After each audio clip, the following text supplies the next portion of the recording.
नमस्कार, बहुत बहुत स्वागत है। मैं अमित सिंह, आप देख रहे हैं प्राइम न्यूज का डिजिटल प्लेटफॉर्म। आज बात अफगानिस्तान पाकिस्तान की करने जा रहे हैं। जी हाँ, 2021 में तालिबान के काबुल में दोबारा सत्ता में आने के बाद से पाकिस्तान और अफगानिस्तान के बीच तनाव लगातार बढ़ता जा रहा है। पाकिस्तान का आरोप है कि अफगान अधिकारी आतंकवादियों को पनाह दे रहे हैं, हालांकि अफगानिस्तान इन आरोपों को खारिज करता है। भारत ने भी हाल ही में अफगानिस्तान के खिलाफ पाकिस्तान की सैन्य कार्रवाई की आलोचना की। पाकिस्तान की सियासत का सबसे बड़ा चेहरा मौलाना फजलुर रहमान ने पाक के chief of army staff field marshal Asim Munir को आईना दिखाया है। जमीयत उलेमा इस्लाम का चीफ मौलाना फजलुर ने पाकिस्तानी सरकार और सेना प्रमुख जनरल आसिम मुनीर के दोगले रवैये की पोल खोलकर रख दी है। उन्होंने कहा, जब आप अपने दुश्मनों को ठिकाने पर हमला करके उसे सही ठहरा सकते हैं, तो जब हिंदुस्तान ने अपने लोगों पर हमला करने वालों के ठिकानों को तबाह किया तो वह गलत कैसे हो गया। मौलाना फजलुर रहमान ने आसिम मुनीर के नेतृत्व वाली पाकिस्तान सेना की अफगानिस्तान में की गई कार्रवाई की आलोचना की, जिनमें आम नागरिकों की मौत हुई थी। उन्होंने कहा, पाकिस्तान अफगानिस्तान में हमले को सही नहीं ठहरा सकता, जबकि वो भारत द्वारा आतंकी ढांचे के खिलाफ किए गए सीमा पर ऑपरेशंस पर आपत्ति जताता है। मौलाना फजलुर रहमान ने तर्क दिया कि अगर पाकिस्तान ये कह सकता है कि उसे अफगानिस्तान में दुश्मनों पर हमला किया, तो भारत भी ये कह सकता है कि उसने बहावलपुर, मुरीद के और कश्मीर में हमलों के लिए जिम्मेदार समूहों के ठिकानों को निशाना बनाया है।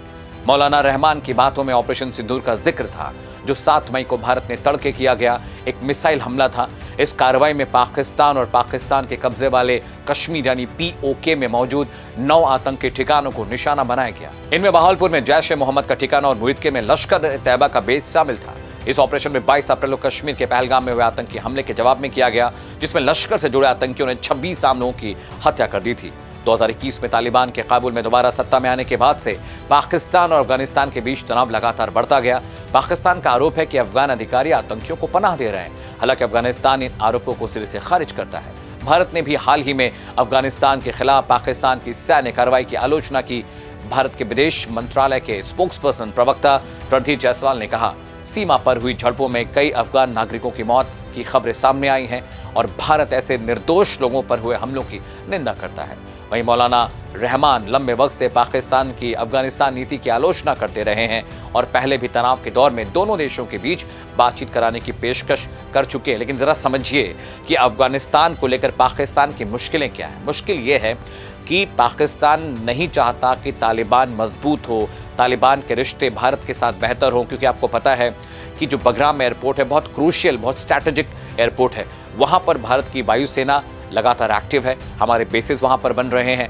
और तालिबान के जब विदेश मंत्री भारत आए थे, तो वहाँ पर आपने देखा कि दिल्ली के हैदराबाद हाउस में किस तरह से एस जयशंकर, जो कि भारत के विदेश मंत्री, उन्होंने मुलाकात की, बातचीत की और वहाँ पर एम्बेसीज खोलने पर रजामंदी हुई है। सिर्फ इतना ही नहीं, भारत अफगानिस्तान को डेवलप करने के लिए वहाँ पर इंफ्रास्ट्रक्चर डेवलपमेंट के लिए पैसे दे रहा है, वहाँ निवेश कर रहा है, वहाँ पर एजुकेशन सिस्टम को बेहतर करने की कोशिश की जा रही है, जो पूरा पॉलिटिकल रिजीम है वो बेहतर हो जाए। आपको याद होगा हामिद करजई जब अफगानिस्तान में थे, उस वक्त भारत और अफगानिस्तान के रिश्ते बहुत बेहतर थे, ताल्लुकात बहुत बेहतर थे।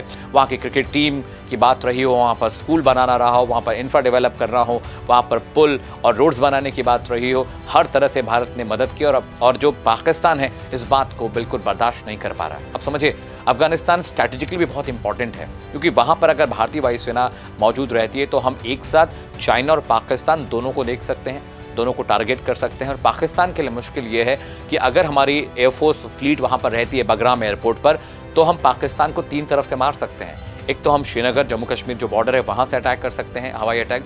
दूसरा, राजस्थान का जो इलाका है, जो थार मरुस्थल का इलाका है, वहाँ से हम अटैक कर सकते हैं। इसके अलावा हम अफगानिस्तान के रास्ते से भी पाकिस्तान को घेर सकते हैं। अब समझिए, जब ऑपरेशन सिंदूर होता है हम उन पर अटैक करते हैं क्योंकि उनके आतंकवादियों ने हमारे लोगों को मारा। उसके बाद हम POK में करीब जो 9 ठिकाने थे, मुरीद के और बहावलपुर जैसे इलाके, जहां पर हमने आतंकवादी लॉन्चिंग पैड पर हमला किया, आतंकवादियों को मार गिराया। पाकिस्तान इसे गलत बात कहता है, वो कहता है सिविलियंस की हत्या हुई। लेकिन अफगानिस्तान में वो क्या कर रहा है, वो लगातार अफगानिस्तान के मुख्तलिफ इलाकों में हवाई हमले कर रहा है। उन हमलों के चलते अफगानिस्तान में जो सिविलियंस हैं, जो आम नागरिक हैं, वो मारे जा रहे हैं, उनकी हत्याएं हो रही हैं। अब समझिए, तालिबान और पाकिस्तान के बीच की लड़ाई अब साख की लड़ाई बन गई है, ये नाक की लड़ाई बन गई है, क्योंकि ये ट्राइब्स हैं जो पाकिस्तान तहरीक तालिबान जो संगठन है एक तरह का ट्राइबल संगठन है और ये लगातार पाकिस्तानी सैनिकों पर हमले करते रहे हैं, फिदाइन हमले करते रहे और पाकिस्तान की सेना भी इस बात को बहुत बेहतर तरीके से समझती है कि अफगानिस्तान में अमेरिका अफगानिस्तान को जीत नहीं पाए। समझिए, यूएसएसआर,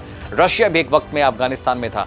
आप जब रशिया और अमेरिका जैसे ताकतवर मुल्क जो सामरिक रूप से, स्ट्रैटेजिक रूप से बहुत ताकतवर, इनके पास दुनिया के सबसे मॉडर्न वेपन्स हैं, वो तालिबान को कंट्रोल नहीं कर पाए, तो पाकिस्तान की हैसियत और औकात क्या है कि वो तालिबान को कंट्रोल कर पाएंगे। इसलिए तालिबान को डराने के लिए सिविलियन इलाकों में पाकिस्तान हवाई हमले करता है और तालिबान ने भी धमकी दी है कि अब वक्त ख़त्म हो चुका है, पाकिस्तान को दिया जो वक्त था वो ख़त्म हो चुका है और अगर पाकिस्तान अब अटैक लगातार जारी रखता है तो उसके लिए मुश्किल ये होगी कि जो तहरीक तालिबान के लोग हैं, जो तालिबानी सैनिक हैं, ट्राइब्स हैं, आपको याद होगा किस तरह से पाकिस्तानी छावनी के अंदर जाकर वहाँ पर युद्ध हुआ, वहाँ पर अटैक हुआ, फिदाइन हमले हुए और कई सारे पाकिस्तानी सैनिक मारे गए।